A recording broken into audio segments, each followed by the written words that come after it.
Hey, we're back here in the Lingenfelter booth with the Tri-Tip Camaro again, and we're talking with Cole Quinnell. Now, Cole today is a marketing and PR executive, but back in the early 90s, he was a staff editor at Hot Rod Magazine, and he was one of the guys who first featured the Tri-Tip Camaro in Hot Rod Magazine. Now, do you remember when you met Mark Stielow back then? I do, actually. So he had just competed with the CarCraft Real Street Eliminator. And I forget now if he won or he placed really well, but I was in Detroit to photograph some other things, and I was asked to go take pictures, detail pictures of the car. So I went over and met Mark, and what I found was this young, energetic guy who had done something that really had not been done, or at least done extremely well to this level before. He took everything that embodied pro touring and made it in sheet metal. So now, up to that point, we had a lot of pro street cars. You had small tire cars, but most of the time, a muscle car was for drag racing. You had some people that made them into road racers or things like that, but not a really good combination of a street car that could truly be driven all the time, looked really good, still embodied what a muscle car should be. And turned corners extremely well and stopped extremely well. So Mark's ability, his engineering background, and he was an engineer at GM at the time, so he had a lot of exposure to how certain things worked very well at an OE level quality. So for example, this car, we pulled the wheel and tire off to do a photo of the brake package on this, and this had a ZR1 brake package on it. There's no kit to make that happen in that day, and there were not these massive rotors and calipers that are so easy for us to buy and adapt to our cars today. I think a lot of that, frankly, is because of this car and the excitement that it got going over that. Now, when you guys found the car and found Mark and you started looking at things that you were just talking about, and how did it strike you as far as the idea of taking an old muscle car and using it for things it wasn't intended to do, like handling and braking and so forth? At that time, it was a really unique idea. Today, it's like, well, yeah, why not? But at that time, it was like, well, if you've got a '69 Camaro, it's supposed to be a cruiser, it's supposed to be a drag car. So it was a very new concept that this car could stop well, handle well, and really balance all of these different performance, fun attributes together nicely. It was a new idea, but we were really excited about it. At the time, Jeff Smith was the editor of the magazine, and he loved this concept of pro touring. It's something that he had wanted to push forward for a long time. But I also remember that it took a long time to get traction. You had decades of guys who were used to building drag car only or a street car only, and it's a lot of effort, or especially in that day, it was a lot of effort to figure out how to put some really massive brakes on a car, make them work well, how to modify the suspension of a '69 Camaro or a Chevelle or a Mustang in order to make it handle better than a brand new production car.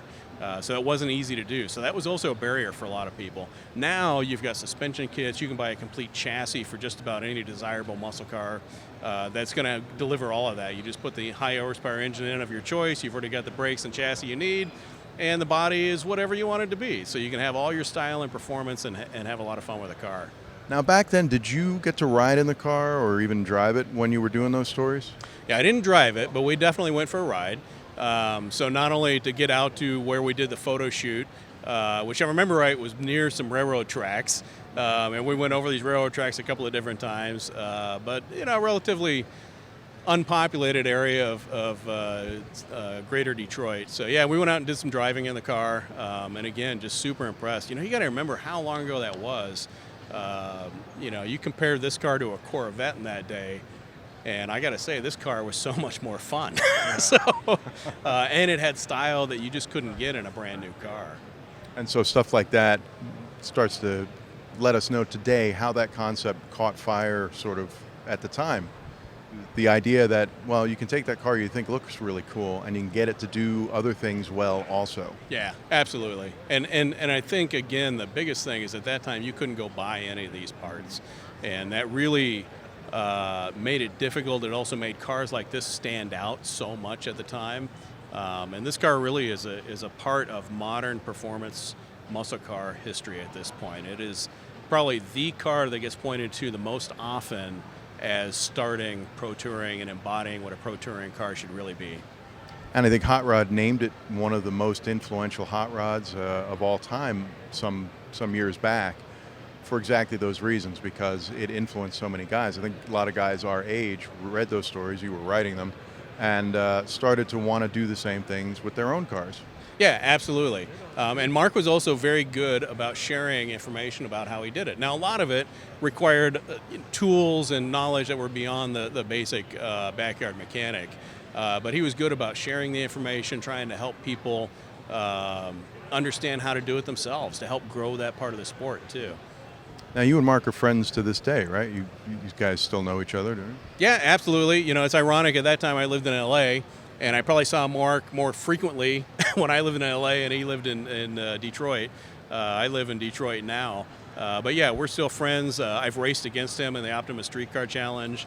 Right. So yeah, we have a lot of fun together. Yeah, I think Mark's built 12 or 13 other first-gen Camaros since this one, each one sort of a little hotter than the previous.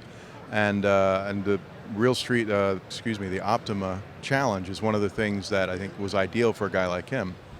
Yeah, absolutely. Again, just talking about what embodies pro touring, and that particular competition, I think, has done a really good job of putting together all the different elements that you look for, including the ability to drive it on the street.